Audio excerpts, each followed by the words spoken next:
tardes. Hola, profe, ¿todo bien? Estamos compartiendo la pantalla, ¿todo en orden? Sí, se ve todo en orden, profe. Muy bien. Vamos a retomar entonces la clase, pero antes les quiero comentar algunas cuestiones. Estamos con el tema de la fecha de la segunda era.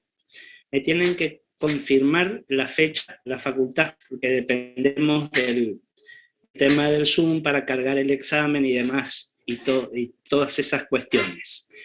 Yo mañana espero ya tener la fecha definitiva de la segunda era. Pienso que va a ser la semana próxima. No sabría decirles si el día lunes o el día martes. El día lunes próximo es 30 de agosto, el martes es 31 de agosto. Seguramente una de esas dos fechas va a ser en base a que terminemos los temas que nos quedan y la fecha que la facultad nos adjudique. De igual manera, nosotros en el aula, en la plataforma, vamos a subir los temas que entran en esta segunda era.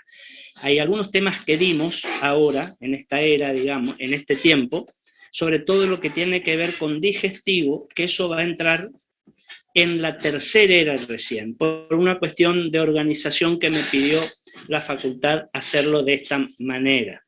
Es decir, en esta era segunda, la que vamos a rendir ahora, va a entrar todo lo que tiene que ver con abdomen normal y patológico, las generalidades y demás, pero no nos vamos a meter en aparato digestivo. Sí vamos a tomar en esta era aparato urinario, que es lo que estamos viendo, y faltaría la parte de genital femenino y de mama. Eso lo vamos a completar entre mañana y la semana que viene, el lunes posiblemente. Por eso les digo, la era será la semana próxima. Yo pienso que más probablemente sea el martes, 31 de agosto. De igual manera, yo mañana espero ya tener confirmada la fecha de la era para pasarles a ustedes, siempre por lo menos con una semana de anticipación, yo ya les doy la fecha. De igual manera, los temas los vamos viendo, los vamos tratando con tiempo. Yo les voy a dar la fecha entonces, y en el aula la doctora Bongers les va a hacer toda una lista puntual de los temas que van a entrar en esta segunda era. ¿Alguna pregunta respecto a estas cuestiones? Doctor, ¿Sí? a partir entonces de esófago no entraría todo hígado, toda esa parte, ¿no? No. Hígado, la parte de aparato digestivo, hígado y vías biliares va a pasar a la otra era, con páncreas y retroperitoneo, que nos faltaría como para completar esta cuestión. Pero por una cuestión de los temas de las otras materias, me pidieron que esta parte de digestivo la tomemos en la próxima era, que ya va a ser seguramente en noviembre, pero ustedes los temas ya los tienen dados. En esta tercera era también tenemos todo lo que tiene que ver con esqueleto, con columna vertebral, ¿sí? Con alteraciones traumáticas, con artropatías, toda la parte de neuroradiología, es decir, es una era un poco más larga, porque la vamos a comenzar a dar la semana próxima, no creo, bueno, la otra, digamos, y digamos que tiene unos cuantos temas. En esta era, la que vamos a rendir ahora, la semana próxima posiblemente, va a entrar la parte de mediastino, la parte de cardiovascular, abdomen normal y patológico, aparato urinario y lo que nos queda por ver de mama y genital femenino. Como les dije, en el aula virtual, en la plataforma, van a estar puestos todos los temas puntuales que van a entrar en esta era. Yo pienso que ya para mañana pedí por favor que me confirmen la fecha para poder tener todos los medios necesarios para subir el examen, ¿de acuerdo? Así que mañana cerramos el tema de fecha y los temas, yo ya les dije, ya les voy a pasar también, les vamos a pasar para que los tengan en la plataforma, para que no hayan confusiones. ¿Alguna pregunta? A ver, Sabrina, mediastina y cardiovascular ya no se evaluó en la primera era. Igual entra ahora, lo tengo que rever porque yo tengo entendido que ya lo habíamos visto, pero por lo que me pide la facultad en cuanto al temario, en la segunda era me vuelve a aparecer mediastina y cardiovascular. Así que todo eso lo vamos a pulir y para mañana tenemos definido fecha y tenemos definido temas también. ¿De acuerdo? ¿Estamos entonces? Sí, doctor. Muy bien. Vamos a continuar entonces ahora con nuestros temas que estábamos tratando. Nosotros estábamos viendo dentro de abdomen la parte de aparato urinario. ¿Se acuerdan que habíamos hecho mención a lo que tenía que ver con la directa de abdomen, que ya la habíamos visto también al principio? Habíamos visto algo de ecografía y estábamos tratando lo que tiene que ver con el urograma excretor. Un estudio, como les dije, muy frecuente a nivel del aparato urinario, porque este urograma nos va a dar información anatómica e información funcional del sistema urinario. Hacemos un repaso rápido para entrar en tema otra vez. Decíamos que estaba indicada en prácticamente la totalidad de la patología urinaria. En las disurias, la presencia de hematuria, de masas renales. Dijimos que había otro estudio que era la cistografía, que en algunos casos era como un complemento del urograma excretor, sobre todo cuando se pedía urograma excretor con cistografía postmiccional, recuerden, para ver lo que tenía que ver con el residuo postmiccional, propio en los pacientes prostáticos, con un tipo de micción muy característica por la compresión extrínseca de la vejiga por parte de la próstata hipertrófica. Ahora vamos a ver eso. Y después otro tipo de cistografía que era retrógrada, es decir, entrábamos con el contraste por vía uretral hacia arriba, por eso se llama retrógrada o también ascendente, que era para tratar de diagnosticar la presencia o descartar la presencia de reflujo vésico-ureteral. El reflujo vésico-ureteral es el pasaje patológico de orina desde la vejiga hacia los uréteres. Si esto avanza hacia arriba, decíamos, iba a llegar a los riñones y el peligro era la infección renal, las nefritis, que podían llegar a tener consecuencias para todo lo que tenía que ver con la función renal. Y existe otro estudio que es la uretrografía, que ahora la vamos a ver, es el estudio contrastado de la uretra, del canal uretral.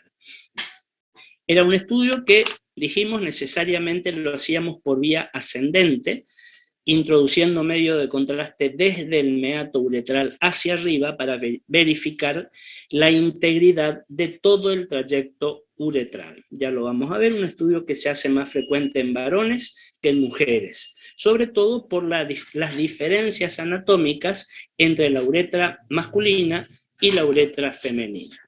Recuerden, por favor, a no olvidarse las contraindicaciones del urograma excretor. Les diría, en cuanto a la gravedad que puede revertir, recuerden la alergia al yodo o la hipersensibilidad al yodo, que puede llegar a producir desde reacciones muy leves que no nos preocupan, no pasa nada, un poco de calor, algo de prurito, digamos totalmente leves, pero pueden llegar a ser muy serias, inclusive llegar al shock anafiláctico. La otra contraindicación obvia es el paciente con insuficiencia renal. ¿Por qué? Porque si ustedes recuerdan cómo habíamos dicho que funcionaba el yodo, cuando nosotros lo inyectábamos por vía endovenosa, iba a llegar a los riñones, iba a seguir todo el pasaje de la orina, concentración del yodo por parte del riñón, filtración, eliminación. Y después él eliminaba cuando el paciente orinaba. Si yo tengo un paciente con una insuficiencia renal, no le puedo hacer el estudio porque no voy a tener imagen renal. Entonces, esa era otra contraindicación. En pacientes con niveles de uremia o con niveles de creatininemia muy elevadas, pacientes que no se hacían el urograma excretor. Habíamos dicho que este urograma excretor iba a ser realizado con una técnica determinada. Acá tenemos una imagen. Llevaba una preparación previa, una directa de abdomen primero. Inmediatamente después de esa directa de abdomen y antes de inyectar el yodo, buscábamos una buena vena, generalmente alguna vena del pliegue del codo, la cefálica, la basílica, cualquiera, la que mejor aparezca. Inyectábamos un corticoide de acción rápida y efecto corto, para tratar de evitar reacciones adversas que no estaban previstas, digamos. 2 mililitros de este corticoide. E inmediatamente en la misma vía comenzábamos a pasar el contraste iodado intravenoso. La dosis, ¿recuerdan? 1 mililitro o 1 centímetro cúbico es lo mismo por kilo de peso del paciente, pero sin sobrepasar los 50 mililitros. Paciente de 20 kilos, 20 mililitros, paciente de 45 kilos, 45 mililitros, de 50 kilos, 50 mililitros, pero si el paciente pesa 70, 80 o 90 kilos, no excedíamos la dosis de 50 mililitros de yodo. Una vez inyectado, recuerden, hacíamos la primera radiografía después de inyectar el contraste, a los 5 minutos. Ya llevamos 2, la directa, después inyectábamos, después una a los 5 minutos, después otra toma a los 15 minutos de inyectar el contraste y otra toma a los 30 minutos de inyectar el contraste. Ojo, estos tiempos los vamos a mantener si... ¿Puede repetir, la profe? función, ¿cómo? ¿Puede repetir? Sí, sí. Directa al abdomen, inyectábamos el contraste. Primera toma a los 5 minutos después de inyectar el contraste. La siguiente a los 15 minutos, 30 minutos, a la media hora de haber inyectado el contraste. Pero, recordemos, estos tiempos los marcábamos si la función renal estaba conservada. Si la función renal estaba demorada o estaba retrasada, nosotros nos tenemos que amoldar a los tiempos de la función renal del paciente. En lugar de durar el estudio 30 minutos, podía llegar a durar 45, 60 minutos, 120 minutos, el tiempo que el riñón responda, siempre y cuando no esté en insuficiencia renal.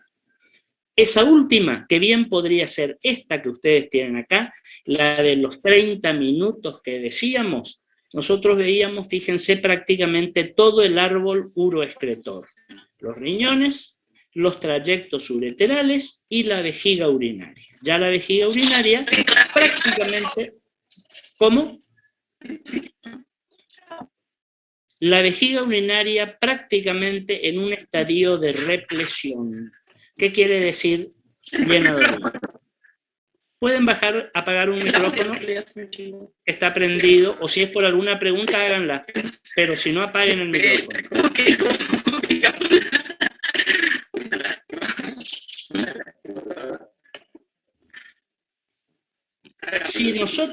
Si el médico pidió urograma excretor, con esta última toma, terminaba el...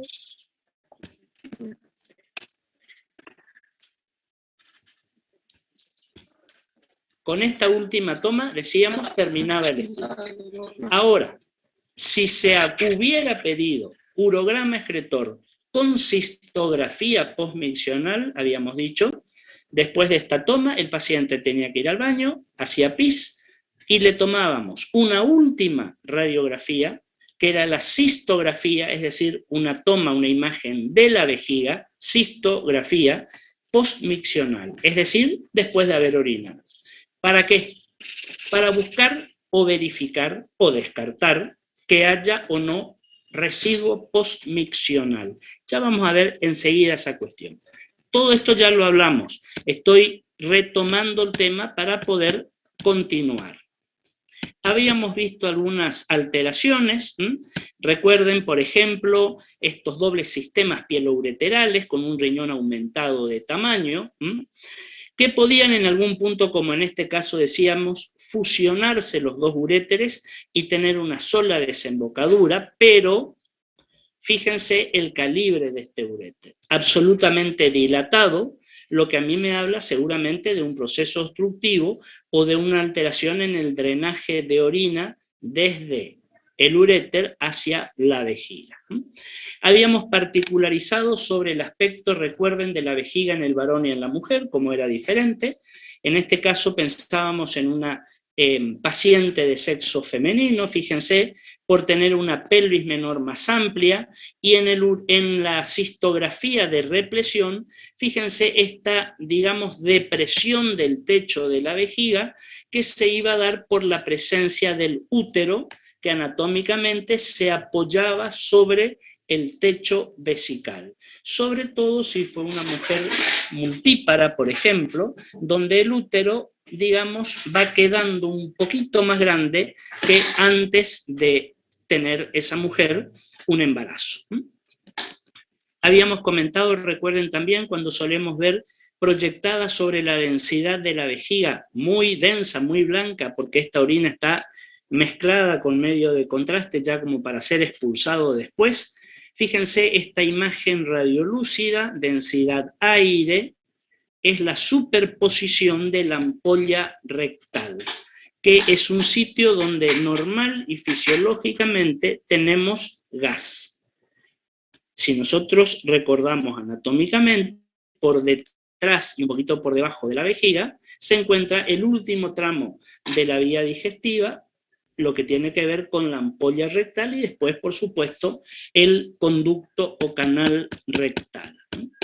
Habíamos mencionado también otra patología, acá la tienen, que era la tosis renal. ¿Qué es la tosis renal o qué es una tosis? El descenso de un órgano, la caída de un órgano después de haber estado en su lugar anatómico normal. Diferenciamos de la ectopía renal. La ectopía renal es aquel riñón que nunca llegó a estar en su lugar, siempre estuvo fuera de su lugar, generalmente más abajo. Recuerden cómo van ascendiendo los brotes germinales renales. En cambio, una tosis se da cuando el riñón estuvo en su lugar, en esa fosa renal o fosa lumbar, y por algún motivo determinado descendió. Fíjense esta tosis renal derecha con un paciente en decúbito, como habitualmente lo ubicamos para hacer el urograma excretor, y miren cómo ya este riñón izquierdo prácticamente dejó de filtrar. Como yo sé que dejó de filtrar, ya no lo veo, pero ya estoy viendo una vejiga prácticamente llena. Y fíjense cómo este riñón derecho todavía sigue forzosamente filtrando y eliminando orina, y está, como ustedes pueden comprobar, fuera de su lugar. Este riñón tendría que estar mucho más alto. Habíamos hablado de distintos grados de tosis, recuerden, grado 1, grado 2, grado 3, de acuerdo a cuánto de sumergido en la cavidad pelviana aparecía el riñón. Fíjense que en esos casos, decíamos, solemos poner al paciente de pie. Al poner de pie, facilitamos aún más si eventualmente tuviera esa tosis renal. Fíjense en este caso cómo está totalmente descendido el riñón, deformado, dilatado, todos signos de mala función renal. Recuerden que lo normal, eso grábense por favor, es que una vez inyectado el contraste, los dos riñones comiencen simultáneamente, es decir, a la vez, a concentrar, a filtrar y a eliminar el medio de contraste. ¿Qué es lo patológico? El riñón que se retrasa. Entonces vemos un riñón, fíjense acá, prácticamente ya en una etapa casi terminal de su eliminación, pero fíjense este otro, totalmente todavía lleno de contraste, con orina por supuesto, pero fíjense la dilatación, la deformación y la demora en la función renal. Todos signos radiológicos, urográficos de alteración en la función renal. ¿Por qué suele ser esto? porque este riñón está caído, está descendido, está tosado, pero tiene un uréter con una longitud normal, pero que está totalmente sinuoso. Eso demora la evacuación. Causas de infecciones renales, porque la orina no desciende naturalmente, gravitacionalmente a la vejiga. Entonces es como que baja y sube, y orina que ha estado mucho tiempo en el trayecto ureteral o más en la vejiga, cuando asciende y llega al riñón, ya se la considera orina contaminada. La vejiga, en la vejiga no hay problema, en el riñón sí. El riñón no está preparado para manejar este tipo de orina contaminada.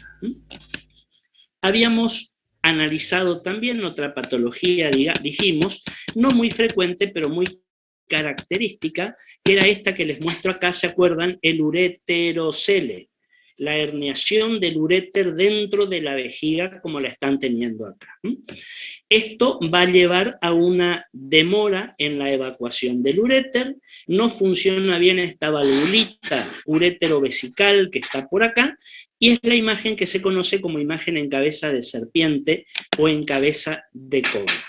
También puede llegar a producir demora en la eliminación de orina, procesos infecciosos, etcétera, etcétera. ¿Qué otra situación podemos llegar a encontrar? Fíjense este caso que está acá. Creo que acá, hasta acá habíamos llegado. Esta no habíamos visto. Fíjense este urograma excretor. Ojo, aclaramos algo. Sabemos perfectamente que los urogramas excretores son estudios seriados. Por lo menos 4 radiografías. Nosotros mostramos acá una. Nada más que las que nos resulte interesante didácticamente hablando para marcar los signos que queremos observar. Fíjense que característica de funcionamiento normal es la simetría y la bilateralidad. Los dos riñones a la vez, juntos, comienzan, juntos producen, juntos dejan de eliminar orina. Y fíjense que esta imagen no tiene nada de simétrico.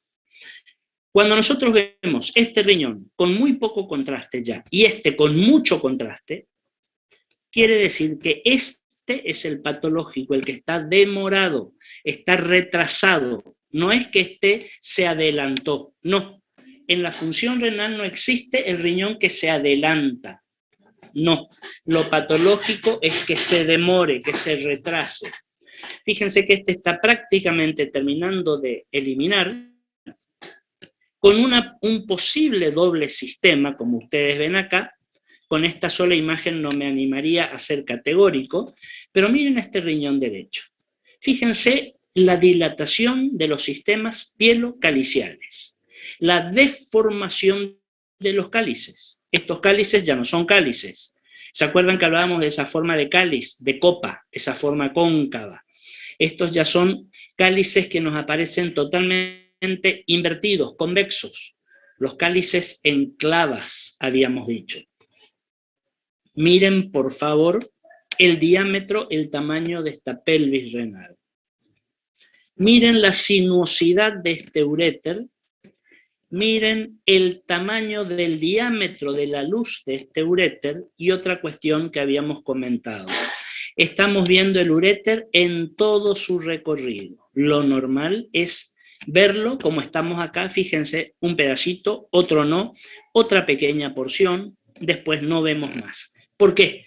Porque el uréter tiene movimientos peristálticos para llevar la orina desde el riñón hacia la vejiga.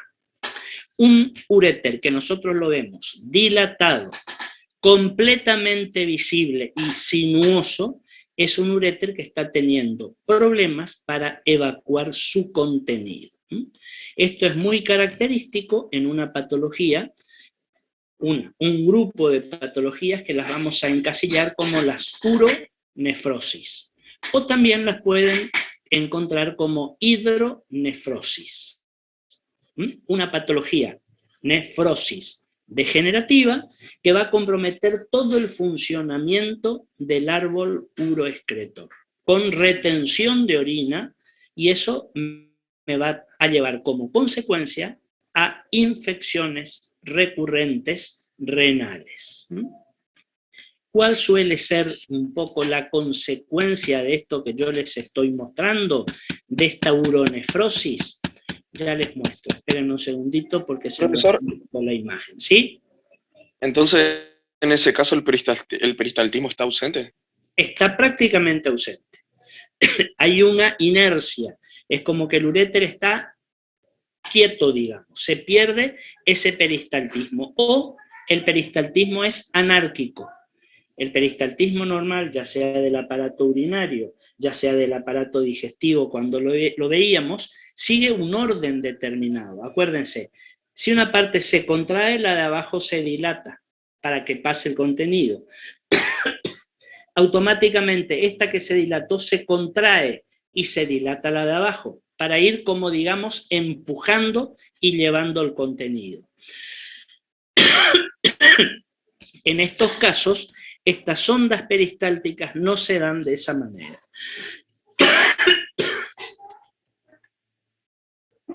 Disculpen. Es un peristaltismo anárquico, desordenado. Es como que la orina, adentro de este conducto, es como que no sabe qué hacer. Avanza y vuelve a retroceder. Avanza un poco y vuelve a retroceder. Sobre todo teniendo en cuenta cuál es la posición en que está el paciente. Fíjense que si el paciente estuviera acostado, el peristaltismo, si está conservado, igual tiene que llevar, digamos, orina desde el riñón hacia la vejiga. Si nosotros estamos acostados boca arriba, ustedes recuerden que los riñones quedan en un plano más inferior porque son retroperitoneales.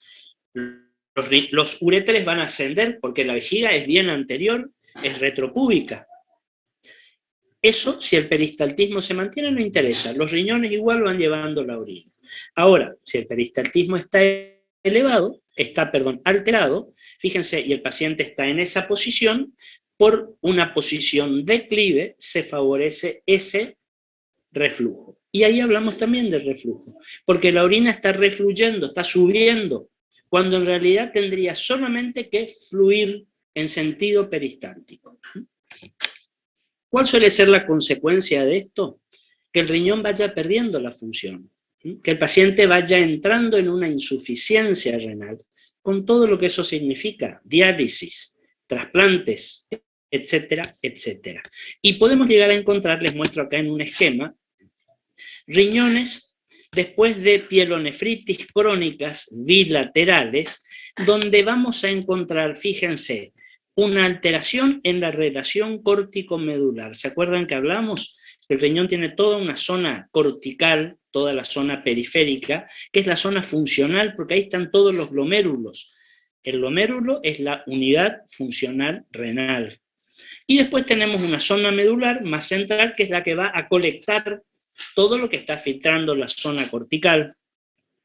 Si no funciona el riñón, si se va perdiendo función renal, va habiendo una pérdida de la relación córtico-medular. Fíjense que gana, por así decir, toda esa región medular, pero en un riñón que no está funcionando. Y podemos llegar a esto que está acá. Fíjense cómo el riñón va disminuyendo y tenemos un riñón más pequeño, con tamaño disminuido, donde lo único que vemos prácticamente es toda la zona colectora, con una muy escasa función renal.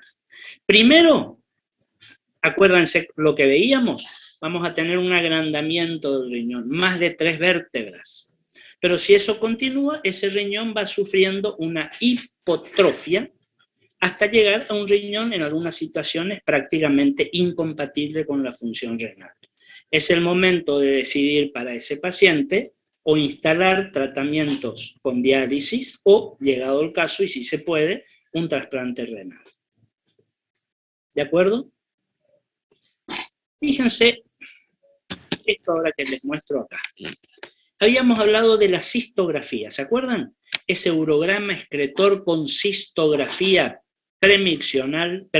postmiccional, es decir, después de tener esa vejiga llena de orina, le pedimos al paciente que vaya, orine, vuelva a la mesa, lo acomodamos y le hacemos la cistografía postmiccional para verificar, diagnosticar si tiene o descartar residuo posmiccional. ¿Cómo es todo esto? ¿Qué significa todo esto? Vamos a esta imagen.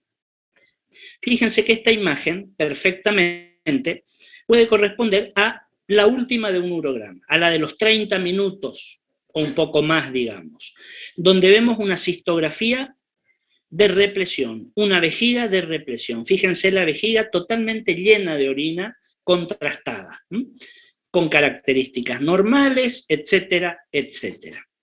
Pero el médico a este paciente le pide urograma excretor, sí, con cistografía posmiccional, porque sospecha que pueda haber un residuo posmiccional. Después de esta toma, el paciente va a ir, va al baño, orina, vuelve, lo acomodamos y le hacemos esta otra radiografía, donde vamos a ver una vejiga postmiccional. Esta es la cistografía postmiccional. En este caso, normal. ¿Por qué razón? Porque fíjense que después de orinar, esto que está acá, esto que me está mostrando acá, la flechita es lo que está teniendo de orina. Nada más que esto, eso es normal. Y ustedes me dirán, pero ¿y por qué si recién orinó? Porque tiene algo de orina. Acuérdense lo que habíamos dicho. La vejiga se llena por vaveo ureteral, es decir, los uréteres continuamente van eliminando orina en la vejiga, con un mecanismo ajeno a la voluntad. Nosotros no podemos voluntariamente controlar el llenado de la vejiga. ¿De acuerdo? Sí podemos voluntariamente decidir cuándo se vacía la vejiga. Es decir, esta vejiga que está llena de orina va a despertar en este paciente el reflejo miccional y por un acto voluntario el paciente decide iniciar la micción. Es voluntario el inicio de la micción. Después el paciente orina. Ojo, este control voluntario será hasta un cierto punto. Llega un momento en que cuando el paciente tiene muchos deseos de orinar y aguanta, puede hacerlo, y sigue aguantando y puede hacerlo, y sigue aguantando y puede hacerlo, hasta que llega un momento que aunque no quiera hacer, aunque trate de mantener, se orina encima. Eso se llama orina por rebalsamiento. Es decir, por más que de acá tratemos de decir cerrar el esfínter vésico-uretral, igual se produce la micción. Eso es orina por rebalsamiento. Entonces, este paciente con su vejiga llena de orina va al baño, evacúa la vejiga, vuelve a la sala de rayos, lo acostamos sobre la mesa, lo acomodamos, centramos, hacemos el disparo. Fíjense que en esos minutitos que transcurrieron, ya la vejiga empieza otra vez a cargar orina. ¿Se entiende? Entonces, le hacemos la cistografía posmiccional y fíjense, esta pequeña cantidad o esta pequeña imagen radiodensa es un residuo posmiccional, es decir, después de orinar, normal. Esto habitualmente nos lo vamos a pedir en pacientes varones. ¿Por qué? Porque la alteración más frecuente en este sentido suele ser la patología prostática. ¿Dónde está la próstata? Por acá, abajo de la vejiga. Cuando la próstata tiene un proceso inflamatorio, una prostatitis aguda, crónica, o tiene un proceso tumoral, un adenoma prostático o un adenocarcinoma de próstata, la próstata crece de tamaño. ¿Qué pasa cuando aumenta su volumen? Eleva el piso de la vejiga. No puede hacer protrusión hacia abajo porque por debajo tiene el piso perineal, el periné, no lo va a modificar. Pero sin embargo, la vejiga, fíjense que es un órgano que tiene una elasticidad bastante interesante. Entonces eleva el piso. Esa es la razón del típico ritmo miccional del paciente prostático, que ya lo vamos a ver en una radiografía, en un estudio enseguida. Radiografías, estas que ustedes ven, que pertenecen al mismo paciente, pre y postmiccional, con características, fíjense, de una pelvis menor, y acá se ve un poco mejor todavía, más estrecha, más cerrada. Habíamos dicho que era una de las diferencias antropomórficas entre el varón y la mujer. Y fíjense, en esta toma, acá también, pero acá se ve mejor, fíjense, esta es la sínfisis pubiana, si la ven ustedes, y fíjense que por acá se ve esta imagen, que seguramente continúa por acá, y acá sigue, como una imagen más o menos redondeada, con una densidad de partes blandas que seguramente corresponden a las bolsas, lo que a mí me está asegurando que el paciente es un hombre. Esta es una cistografía postmiccional normal. ¿Cómo debemos verla? Sin orina o con un mínimo residuo urinario. Eso es normal. Ahora yo quisiera que ustedes vean estas otras imágenes que tenemos por acá. Fíjense, otro paciente con una cistografía premiccional, es decir, la de los 30 minutos, y una postmiccional. En este caso, no es un paciente prostático porque es una mujer. Fíjense, una pelvis menor más amplia, no hay sombra de partes blandas, ni de las bolsas, ni del pene que puede llegar a aparecer en esta zona. Hablamos de una sínfisis pubiana que no tiene ningún elemento superpuesto, por lo tanto es una mujer, y esta mujer tiene algún tipo de disuria. ¿Qué es disuria? ¿Qué quiere decir disuria? Dificultad para orinar, del tipo que fuera. Molestias, dificultad al inicio, dificultad en el transcurso de la micción, dificultad para finalizar la micción, pérdida de orina, etc. Todo lo que tenga que ver con trastornos miccionales. Fíjense que al hacer esta radiografía, esta cistografía premiccional, si ustedes ven un poquito detalladamente, van a ver que acá hay una imagen más densa, redondeadita, como que estuviera superpuesta sobre la vejiga. Muy bien, después de tener esa cistografía premiccional, le pedimos a la paciente que vaya al baño, que orine y vuelva para hacerle la postmiccional. Cuando vuelve y se hace la postmiccional, nos encontramos con la imagen que ustedes tienen al lado. Fíjense esta imagen. Fíjense esta vejiga. Fíjense el residuo que tiene esta vejiga. A mí me parece, supongo que ustedes estarán de acuerdo, en que no hay demasiada diferencia de volumen o de tamaño entre esta vejiga premiccional y esta vejiga postmiccional. Fíjense que acá tenemos un marcado reflujo un marcado residuo postmiccional. Y veo muy bien esta imagen que está acá, que hoy la veíamos acá como escondida. Esto corresponde a un divertículo vesical. ¿Se acuerdan cuando hablábamos de los divertículos colónicos? Bueno, un divertículo puede aparecer en cualquier órgano hueco. Esófago, estómago, sí, digo bien, intestino delgado, grueso, vejiga, en cualquier órgano hueco. Este divertículo dificulta la función de contractilidad vesical normal en el acto miccional.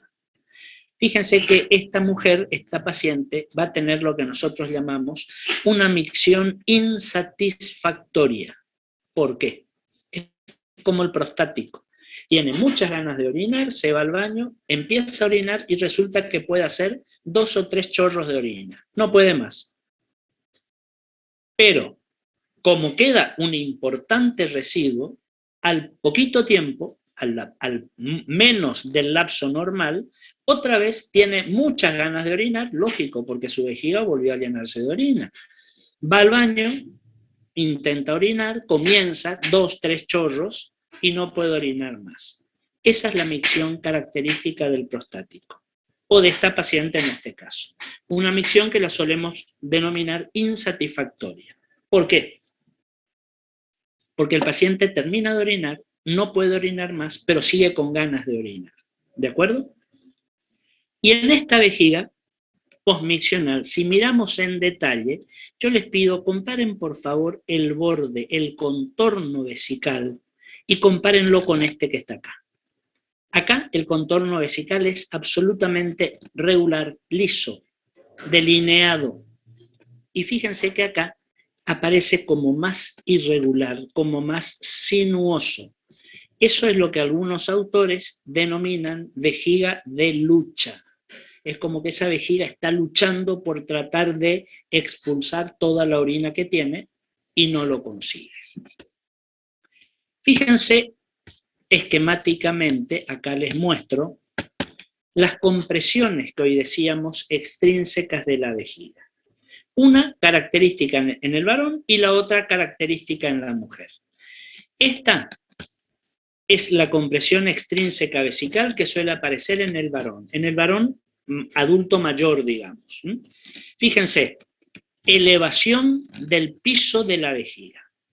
¿Por qué elevación del piso de la vejiga? Porque acá abajo yo tengo una próstata que está aumentada de tamaño. Una prostatitis, un proceso inflamatorio, un tumor prostático, un adenoma, lo que fuera. Eleva.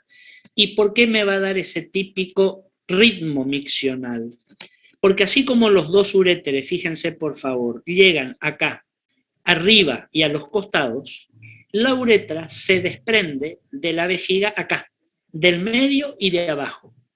Entonces, si yo elevo el piso de la vejiga, dificulta la normal evacuación de orina. ¿De acuerdo? En el varón. ¿Qué sucede en la mujer? Suele tener también una compresión extrínseca vesical. Todos sabemos que compresión extrínseca estamos refiriéndonos a algo que comprime, que empuja, que aprieta desde afuera. Pero en la mujer la compresión extrínseca es superior. ¿Por qué? Porque la mujer normalmente, anatómicamente, por arriba de la vejiga tiene el útero.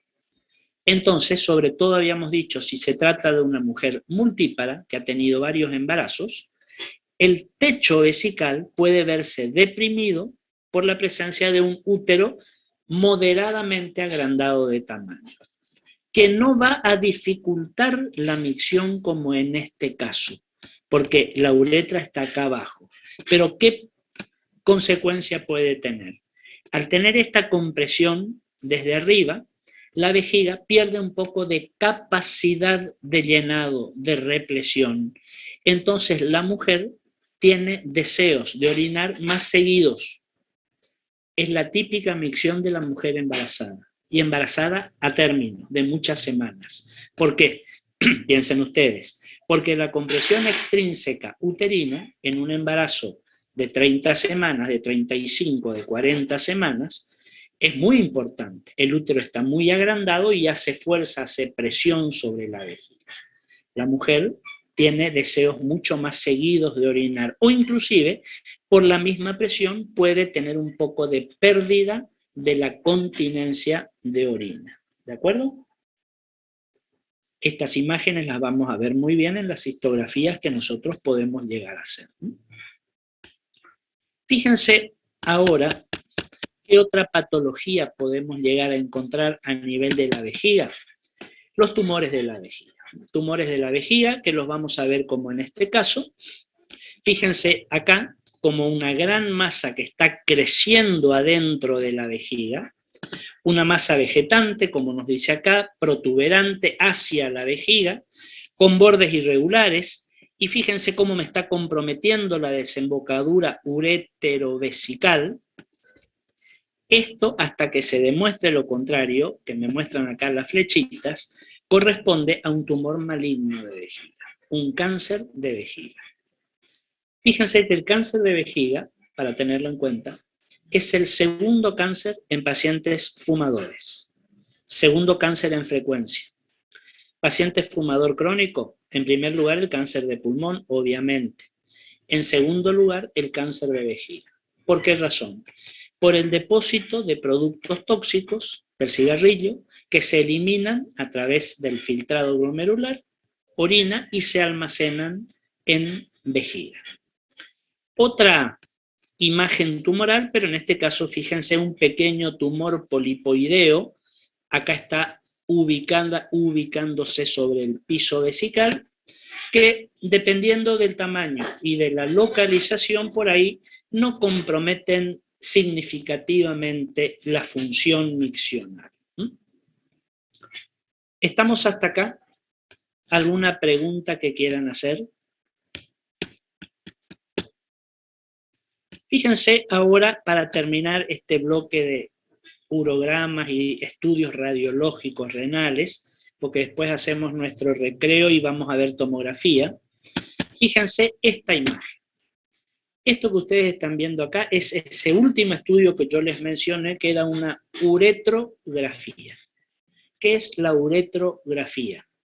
El estudio contrastado de la uretra. Un estudio que lo vamos a hacer siempre por vía ascendente. Vamos a entrar con el medio de contraste iodado desde el meato uretral hacia arriba, para ver todo el trayecto uretral hasta que llega a la vejiga.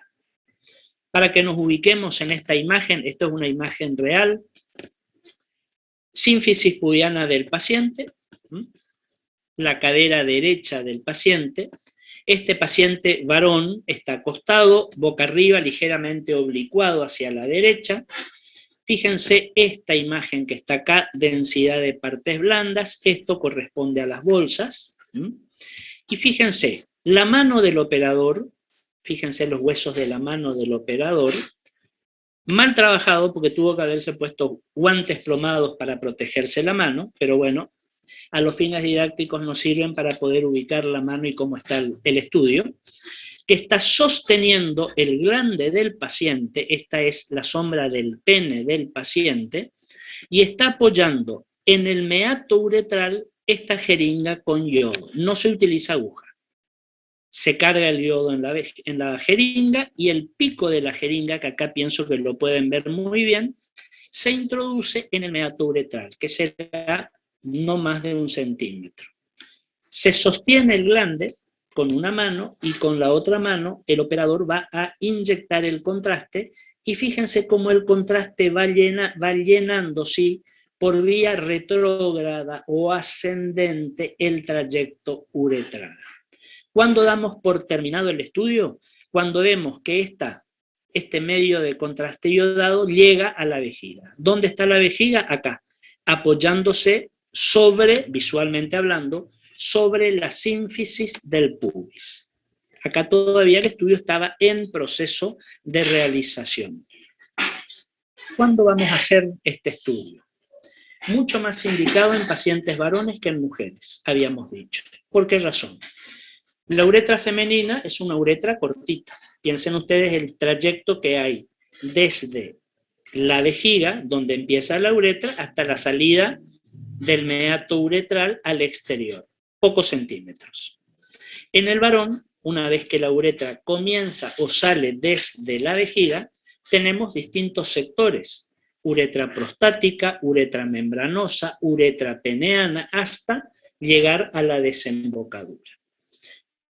Las indicaciones más frecuentes son pacientes que han tenido traumatismos prostáticos. El paciente, como se suelen decir los traumatismos del jinete, el paciente que anda a caballo en forma violenta o que practica deportes como el polo, por ejemplo, pacientes que han tenido alguna caída y golpearon con el periné, eso se llama caída a horcajadas. ¿Qué quiere decir a horcajadas? El paciente varón que cae con las piernas separadas y algún elemento rígido golpea sobre el piso perineal. Eso puede lesionar la uretra. O como procesos secuelares infecciosos. Después de patologías de transmisión sexual, etcétera, puede haber algún proceso infeccioso, una uretritis, que mal solucionada o con una curación que no es la correcta, suele producir una estenosis, una estrechez del canal uretral. ¿Cómo podemos llegar a verificar o a diagnosticar? con este estudio que se va a llamar uretrografía, el estudio contrastado de la uretra. ¿De acuerdo? Otra cosa tenemos que tener en cuenta. No todo el recorrido de la uretra tiene el mismo calibre. Recuerden que la uretra, de acuerdo a que esté atravesando la región prostática, membranosa, la región del pene, etcétera, va teniendo distintos calibres, pero tiene que llegar, si todo funciona bien, a la vejiga. Hay situaciones en que vamos a encontrar algún stop. ¿Qué es un stop? El medio de contraste no puede seguir, se frena, o por una estenosis marcada, o en algunas situaciones por alguna litiasis que se estaba expulsando desde la vejiga en algún acto miccional y queda trabada, queda trancada, obstruyendo el conducto uretral. Hay que, por supuesto, desobstruir. También podemos encontrar traumatismos uretrales en determinadas prácticas sexuales, sobre todo en determinadas posiciones sexuales, o como producto de maniobras sexuales, digamos, diferentes, cuando se da introducción de cuerpos extraños a nivel de la uretra. Doctor, Sí. ¿se sigue introduciendo el contraste hasta que éste llegue a la vejiga o se introduce una cantidad de contraste y se espera llegar hasta la vejiga? No, no, no. Con pocos centímetros cúbicos, fíjense lo que puede cargar esta jeringa, es suficiente. Porque el conducto uretral es delgado, entonces no necesitamos una gran cantidad de contraste. Aparte, si inyectamos mucho contraste o a mucha presión, la distensión brusca de la uretra duele, como puede producirse ante la distensión brusca de cualquier conducto. Entonces, ojo, aclaro, todo esto se hace bajo control radioscópico, no lo hacemos a ciegas. Nosotros lo vamos viendo a través del monitor o de la pantalla radioscópica, cómo va introduciéndose y va ascendiendo el medio de contraste hasta llegar a la vejiga. Cuando llegó a la vejiga damos por terminado. Con el contraste no se hace nada. Automáticamente el paciente con la próxima micción lo va a eliminar. ¿De acuerdo? Es un estudio que al no entrar el contraste yodado por vía endovenosa, disminuyen muchísimo los riesgos alérgicos. Acá el contraste, fíjense que está rellenando una cavidad. En este caso, la uretra o la vejiga. No es lo mismo que en el urograma excretor, en el cual, o para hacer el cual, yo inyecto el contraste en una vena. Y el contraste recorre todo el sistema circulatorio. ¿De acuerdo? Muy bien. ¿Alguna pregunta hasta acá? Yo tengo una pregunta. Sí, cómo no. ¿Qué cuidados tenemos que tener al hacer la inyección del contraste? Porque al hacernos por vía ascendente, no estamos llevando bacterias, microorganismos de fuera para dentro de la vejiga. Lo que hay que... Muy buena pregunta. Cuando vamos a hacer cualquier estudio ascendente, llámese uretrografía, llámese una cistografía ascendente o lo que fuera, contraindicación, infecciones. En un paciente que tenga infección, y eso lo vamos a ver cuando estudiemos la parte de aparato genital femenino también, contraindicación es que haya una infección. ¿Por qué? Porque podemos llevar hacia arriba la infección y producimos una infección renal ascendente. Como, digamos, precaución, cuando se va a hacer este estudio, siempre y cuando se pueda, le pedimos al paciente que tome antes del estudio bastante líquido y que venga, digamos, con muchas ganas de orinar.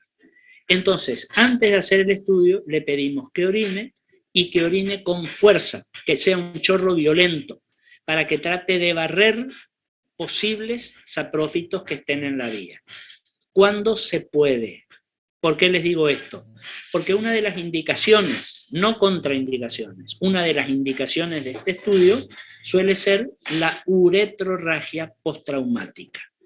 ¿Qué quiere decir uretrorragia? Diferenciemos de hematuria. La hematuria, decíamos, la orina aparece mezclada con la orina durante la micción. Al paciente le llama la atención que cuando ve que está orinando, ve que la orina tiene otro color. Tiene un color más rojizo, o lavado de carne, como se suele decir, o como agua de remolacha, etc. La uretrorragia es la pérdida por vía uretral de sangre roja, sangre fresca, fuera del acto miccional, espontáneamente, postraumática, después de haber tenido un traumatismo, esa caída que yo le dije, después de algún tipo de relación sexual en una posición determinada, violenta, con fuerza. La uretra, piensen ustedes cuál es la constitución histológica de la uretra. Es un conducto semimembranoso, que tiene una determinada elasticidad, digamos, no es fibroso, es determinadamente membranoso. Piensen ustedes lo necesario para el proceso de erección, por ejemplo. Tiene que acompañar a que el cuerpo cavernoso, los cuerpos esponjosos, etcétera, se llenen de sangre. Entonces la uretra tiene que tener ese componente, digamos, de elasticidad para elongarse o achicarse. En ese caso, en ese paciente que tiene esa acción violenta, se puede romper la uretra o se puede lesionar la uretra. No se olviden otra cosa, todo el trayecto uretral, sobre todo en la uretra peneana y demás, está rodeada de importantísimos elementos vasculares. Volvemos al tema de la erección otra vez. Entonces, esas lesiones traumáticas pueden comprometer los elementos vasculares. Y tienen, si se produce una lesión a nivel de la uretra, la sangre se va a eliminar en forma de esa uretrorragia que decíamos. Es un estudio que por ahí puede impresionar un poco al leerlo o al verlo, pero es sencillo de hacer, digamos. E inmediatamente tenemos el diagnóstico de la patología que pueda llegar a tener el paciente. ¿De acuerdo? Es el único procedimiento radiológico, recuerden, que vamos a efectuar sobre los genitales masculinos.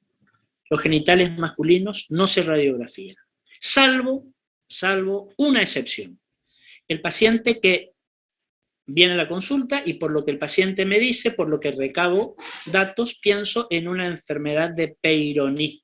¿Saben lo que es la enfermedad de Peyronie? Búsquenlo, si no después googleen, etc. La enfermedad de Peyronie es la presencia de placas calcificadas en los elementos vasculares peneanos, en el cuerpo esponjoso o en los cuerpos cavernosos. Es lo que va a generar en el paciente lo que vamos a denominar priapismo. ¿Qué es el priapismo? La erección dolorosa.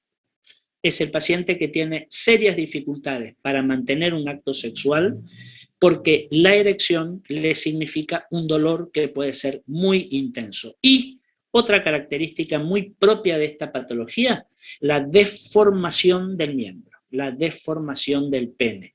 Porque si tiene tramos calcificados, fíjense que esa porción no tiene elongación, entonces el pene pierde su forma cilíndrica y tiene desviaciones que pueden, además del dolor, dificultar la concreción del acto sexual. En ese caso sí le vamos a hacer una radiografía del pene. ¿Por qué? Porque enseguida vamos a ver las calcificaciones que puedan haber en su interior. Fuera de eso, los órganos genitales masculinos no son pasibles de radiología. Sobre todo me refiero a las gónadas, a los testículos. ¿Cómo vamos a estudiar a los testículos por imágenes? Ecografía. La vamos a ver, va a ser nuestro último capítulo del año, cuando tengamos un compendio de ecografía de pequeñas partes. Ecografía de próstata, de tiroides, músculo esquelética y de testículo. El testículo se estudia perfectamente con ecografía. Aparte, piensen algo, no se irradia. La ecografía utiliza ultrasonidos, no utiliza radiación X. En cambio, al aparato genital femenino lo vamos a estudiar con ecografía, como vamos a ver también cuando veamos la ecografía de la gestación, pero también hay estudios radiológicos, que ya lo vamos a ver la próxima, que es la histerosalpingografía, es el estudio contrastado del aparato genital femenino, con una indicación muy precisa. Muy bien. ¿Alguna pregunta hasta acá? ¿Podría repetir el nombre de la enfermedad, por favor? ¿El nombre de qué? Enfermedad de la calcificación de los vasos del pene. Enfermedad de Peyronie. Se escribe Peyronie, francés. Un autor francés fue el que la descubrió. El signo Muchas gracias. característico o el síntoma característico, recuerden, es el priapismo. Priapismo quiere decir erección dolorosa. Priapismo. Es un nombre que viene, es un síntoma, es un dolor, así que es un síntoma, que viene desde muy antiguo, desde la medicina antigua. ¿Por qué razón? Porque se llama priapismo a esa situación. Viene de la mitología griega. En la mitología griega había un semidios. La mitología griega, ustedes saben que es muy rica en leyendas y en cuentos, historias y demás. Había un semidios, que era un semidios, hijo de un dios y de un humano, de una humana, o al revés, que se llamaba Príapo. Príapo, por su condición de semidios, tenía acceso al Olimpo. El Olimpo era el monte Olimpo donde vivían todos los dioses y semidioses de la mitología griega. Este semidios Príapo fue muy beneficiado por la naturaleza porque era un hombre muy bello y aparte por las generosas dimensiones de su miembro. Era irresistible y hacía estragos en el monte Olimpo. Advertido varias veces por Zeus, que era el padre de los dioses, que se dejara de jorobar, que se quedara tranquilo, él no le hacía caso. Entonces, ¿qué hace Zeus? Lo castiga produciendo lo siguiente. Cada vez que iba a tener una relación sexual, iba a tener un dolor tan intenso en el pene que no iba a poder mantener la relación sexual. A Príapo. De ahí viene, fíjense ustedes, lo anecdótico, de ahí viene esto de priapismo, que es la erección dolorosa. Ojo, la enfermedad de Peyronie no es la única causa, hay otras causas, pero imagenológicamente nosotros podemos diagnosticar el Peyronie porque vamos a ver que en la sombra del pene, densidad de partes blandas, vemos las calcificaciones que pueden ser muy pequeñitas, que pueden ser más grandes, que puede ser única, que pueden ser múltiples, y eso va a llevar a esta situación, al dolor y a la deformación cuando el pene está en erección. No puede tener una trayectoria, digamos, cilíndrica, sino tiene torsiones, porque las partes calcificadas no pueden distenderse, no pueden llenarse de sangre, por supuesto. Muy bien. ¿Alguna otra pregunta?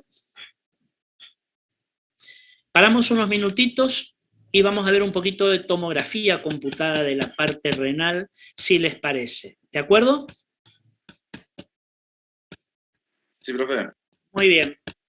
Entonces, después de nuestro intervalo, vamos a continuar un poquito con la parte de tomografía. Nos vemos enseguida.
Muy bien. Muy bien, vamos a continuar entonces con nuestro tema de aparato urinario. Dentro de toda esta lista, digamos, de métodos de diagnóstico por imágenes que fuimos viendo, vamos a comentar un poco ahora sobre la tomografía axial computada, en lo que tiene que ver un poco con la parte urinaria. Ya vimos y vamos a ver con retroperitoneo, páncreas y demás, y por otros temas también lo vamos a volver a manejar. Y en los casos que sube Cintia también vamos a poner tomografía. ¿Cuándo vamos a realizar tomografía axial computada a nivel del aparato urinario? Fíjense, ejemplo, masas renales no definidas por ultrasonidos. Todos sabemos a qué nos referíamos cuando hablamos de una masa. Bueno, una masa que esté desarrollándose en el riñón, que la ecografía, a pesar de ser un estudio que nos da muy buenos resultados, que tiene, digamos, una aplicación muy amplia, por ahí no nos termina de definir qué tipo de masa, sobre todo en cuanto al contenido, a la consistencia, a los bordes, etcétera, etcétera. Bueno, la tomografía sí nos ayuda a determinar estas cuestiones. En pacientes con hidronefrosis, también para ver esa que puede llegar a ser enorme dilatación y deformación de ambos riñones o de ambos sistemas pielocaliciales. Se la utiliza la tomografía también como control, método de control en pacientes trasplantados, post-trasplante renal. Ojo, para el control del paciente receptor, como en algunas situaciones también para el paciente donante. Recuerden, porque cuando se realiza un trasplante renal, no es sacar un riñón, colocar en otro paciente y a este paciente que recibió el riñón se le hace todo el seguimiento, los estudios, las valoraciones y demás. Ojo, estamos con un paciente que va a quedar con un solo riñón. O sea, hasta que ese paciente estabilice su medio interno, hay que hacerle un seguimiento imagenológico, clínico, de laboratorio, etcétera, hasta que, bueno, digamos, se convierta en una persona monorrena con un solo riñón que va a poder vivir normalmente. Para verificar las lesiones del espacio perirrenal. Esto lo vamos a volver a ver cuando veamos retroperitoneo. Todo ese espacio anatómico que está como envolviendo a los riñones, que no tenemos otra manera de poder llegar fehacientemente hasta ahí. La tomografía computada nos ayuda. Para el estadiaje de tumores, ¿se acuerdan que esto lo vimos cuando habíamos analizado la parte de tórax, por ejemplo, de cáncer de pulmón? Para estadiar, acá hay un error, vamos a sacarlo, para el estadiaje de los tumores. Recuerden ustedes qué es el estadiaje. ¿Cuál es la situación del paciente? Un paciente que tiene un tumor renal, el que fuera, un tumor de Grawitz, un hipernefroma, si fuera un chico, un tumor de Wilms, el que fuera. Bueno, queremos saber exactamente frente a qué estamos. ¿Cuál es la situación? ¿Es el primitivo? ¿Hay metástasis? ¿No hay metástasis? ¿Cómo está comprometiendo el riñón? ¿Cómo está comprometiendo el espacio perirrenal que recién decíamos? ¿Cómo está eventualmente comprometiendo el retroperitoneo y que no se vayan a diseminar células tumorales neoplásicas en esa zona? Bueno, útil para el estadiaje tumoral. En el caso de los pacientes con traumatismos, una respuesta y una información rápida, segura, eficiente, sobre todo en pacientes con lesiones renales donde hayan producción de hemorragias o de hematomas que pueden llegar a comprometer moderada o seriamente la función renal. ¿Se acuerdan eso que habíamos dicho de esa condición de friabilidad de los riñones? Friabilidad decíamos que era el hecho de que se pueden fraccionar, se pueden romper ante el traumatismo. Y también, obviamente, y muy utilizado, es un método que se va a utilizar como guía de punciones dirigidas. En todo lo que tenga que ver con medicina intervencionista, donde hay que hacer una toma de biopsia, hacer una embolización, en fin, lo que fuera. Recuerden que había un concepto que yo les había dicho, no lo perdamos de vista, que cualquier maniobra intervencionista o invasiva que yo vaya a realizar en un paciente, no puedo ni debo entrar a ciegas.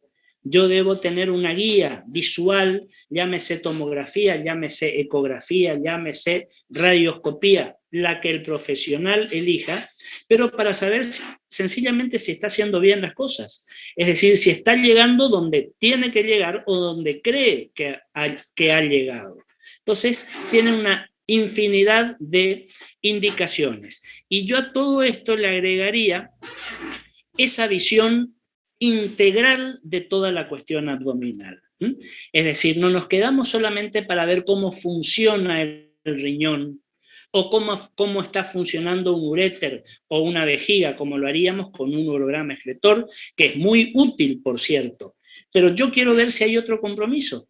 ¿Tengo comprometido el páncreas? ¿O tengo comprometido el riñón? ¿O se me comprometió la suprarrenal? ¿O tengo comprometido los psoas ilíacos o alguna patología vertebral? Bueno, la tomografía computada a mí me da esa visión integral, me da esa visión de todo lo que está pasando. Muy útil.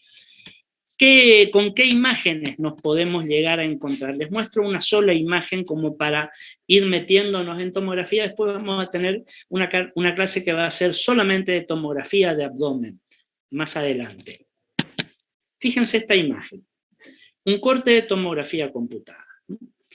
Algo lo habíamos comentado, recuerden, habíamos dicho cuando vimos la parte de algunos órganos del aparato digestivo, que no nos asuste la imagen de la tomografía computada. ¿Por qué les digo esto? Porque vemos muchas cosas, vemos muchos elementos anatómicos. Ahora, sí, yo les pido, echemos mano a la anatomía. Es decir, yo tengo que tener un recuerdo anatómico de con qué órganos me voy a encontrar a ese nivel, en ese lugar. Si yo no sé lo que voy a encontrar, no lo voy a encontrar, lógicamente. Si yo no sé lo que busco. Fíjense que acá nosotros tenemos, a modo de ejemplo nada más, una imagen, un corte de tomografía, sabiendo que la tomografía computada es un estudio seriado. Es decir, un estudio que va a estar constituido por una serie de cortes axiales a distintas alturas, ordenada y lógicamente ubicados para hacer una lectura, una integración neurovisual adecuada. Bueno, esta es una imagen de una tomografía computada de abdomen. Fíjense que estamos observando distintos órganos con distintas densidades. En este caso, acá vamos a ubicar al hígado, con su densidad normal. Recuerden que el hígado es un órgano denso por naturaleza, por el alto caudal sanguíneo que maneja habitualmente. Antes que nada, ¿cómo vemos a este paciente, a esta tomografía? Acuérdense esa imagen que les dije. Para hacerse una tomografía computada, por ahí alguno de ustedes se hizo alguna vez o vieron hacerse, al paciente lo vamos a acostar boca arriba sobre la mesa tomográfica, siempre. ¿Dónde vamos a ubicarnos nosotros para ver ese corte? A los pies del paciente. Entonces, es como si yo acá lo tengo al paciente con un corte abdominal y estoy mirándolo desde los pies. Por lo tanto, esto será el hemiabdomen derecho del paciente y este será el hemiabdomen izquierdo del paciente. ¿Qué vemos a esta altura? Aclarando que hay órganos que pueden faltar. ¿Por qué? Y porque están o más arriba o más abajo. No están a la altura de este corte que estamos viendo. Vemos el hígado perfectamente, sí, pero por ejemplo, no vemos la vesícula biliar. La vesícula biliar nos quedó fuera de este plano. Fíjense esto que estamos viendo acá, el colon, con su contenido de gas y de materia fecal. Colon también por acá, transverso seguramente, esto que está por acá, colon del lado izquierdo, colon descendente. Esto puede ser la cámara gástrica, que la estamos viendo acá. Esto, me corrijo, puede llegar a ser la vesícula, recién la estoy observando detalladamente. Con un solo corte no me animo a decir con certeza es o no es. Necesito una visión más completa, digamos. La vértebra, que siempre es un elemento útil para ubicarnos, con su densidad calcio, hueso, etc. Fíjense el músculo psoas ilíaco del lado izquierdo, el músculo psoas ilíaco del lado derecho. Esto nos está hablando más o menos de que este corte está desde la segunda lumbar hacia abajo, porque los psoas ilíacos arrancan más o menos desde la segunda lumbar hacia abajo, en algunos pacientes un poquito más arriba, en otros un poquito más abajo, tomemos como más o menos referencia la segunda lumbar. Este elemento que tengo acá, redondeado, denso, que va a corresponder a la aorta abdominal, muy a la derecha de la línea media, de la línea media ligeramente a la izquierda, y a la derecha, ligeramente de la línea media, otro órgano, otra estructura más o menos redondeada, pero un poco más como aplastada, más oblonga, que va a corresponder a la vena cava inferior. Digamos que la sangre baja por la izquierda y la sangre sube por la derecha, en relación a la aorta abdominal y a la cava inferior, ¿verdad? En esta zona vamos a tener el páncreas, nos llegamos a ver, recuérdense, habíamos comentado y ya lo vamos a volver a ver en retroperitoneo, como el páncreas tiene esa disposición un tanto caprichosa, la cabeza, el cuerpo, la cola, y así que no está en el mismo plano, digamos. Vamos a ver músculos paravertebrales, vamos a ver algunos trayectos costales, acá, fíjense, por acá, y lo que aparece muy bien remarcado, esto que está acá, que son ambos riñones.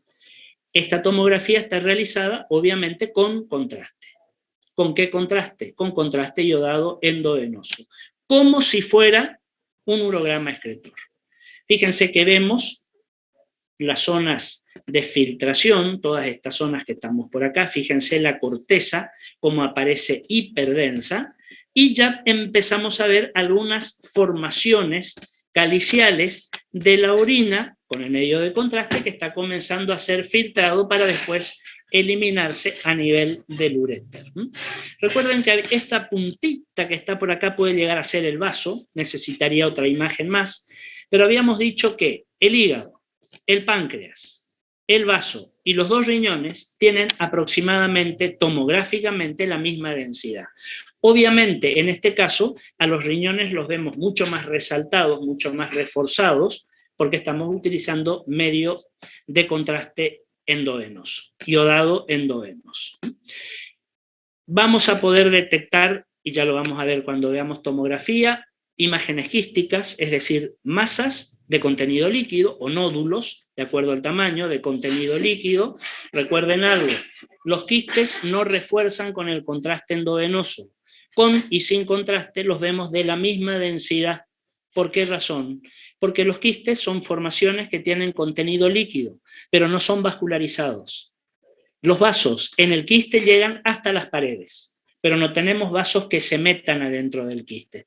Entonces los quistes, recuérdenlo como premisa, no refuerzan con contraste, a diferencia de si fuera una masa tumoral o un nódulo tumoral.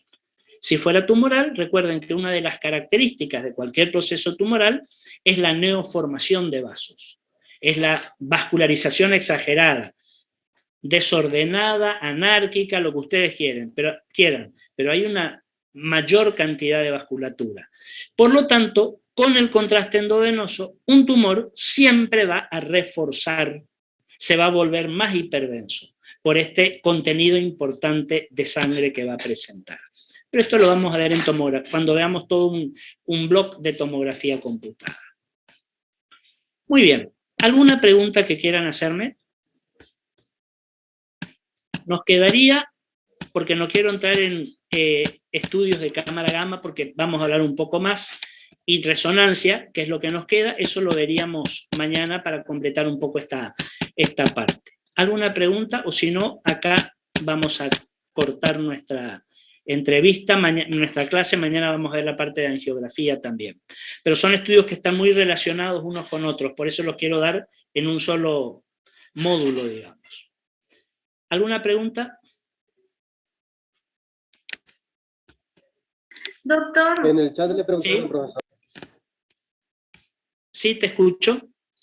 Le hago una consulta. Preguntó acerca de las notas de primer era que no aparecen en... Ya mandé el pedido y me dijeron que se iban a encargar de publicarlas. Ya lo hablé la semana pasada. El lunes y martes la facultad no trabajó, hubo feriado, digamos, pero ya hice el pedido. porque los trabajos están, los exámenes se han corregido automáticamente y ellos son los que tienen que subir, porque eso viene de sistemas. Así que ya hice el pedido. Mañana, cuando vuelva a hablar por el tema de la fecha de la segunda era, si no aparecieron, voy a volver a hacer el pedido. ¿Alguna otra cuestión? Profesor, en el chat le preguntaron si los tumores benignos refuerzan o no con contraste. ¿Cómo? No te escuché. Que le preguntaron en el chat si los tumores benignos refuerzan con contraste. Perdón, no vi el chat. Sí, toda formación tumoral, sea benigna o sea maligna, refuerza con contraste.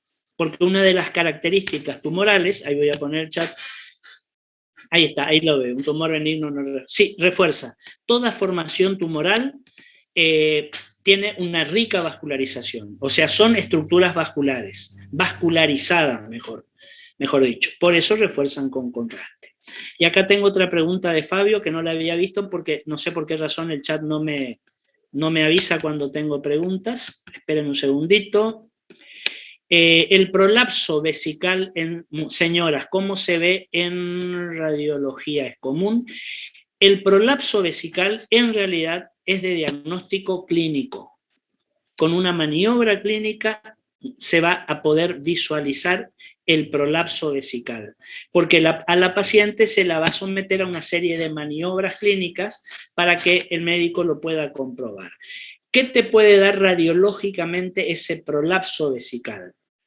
Un descenso en la posición de la vejiga, nada más. Pero fíjate que el prolapso se va a hacer más manifiesto o se va a hacer activo cuando la mujer hace fuerza para orinar. Entonces, el diagnóstico del prolapso es más clínico. Puede llegar a ser imagenológico si a raíz de ese prolapso hubiera un reflujo y a raíz de ese reflujo hubiera algún tipo de infección ascendente. Ahí sí, ahí nos metemos nosotros con las imágenes. Pero si no, es de diagnóstico prácticamente clínico, el prolapso. ¿Alguna otra pregunta? Bueno, mañana nos volvemos a encontrar entonces a las 17, ¿de acuerdo? Hasta mañana, profe. Nos vemos mañana.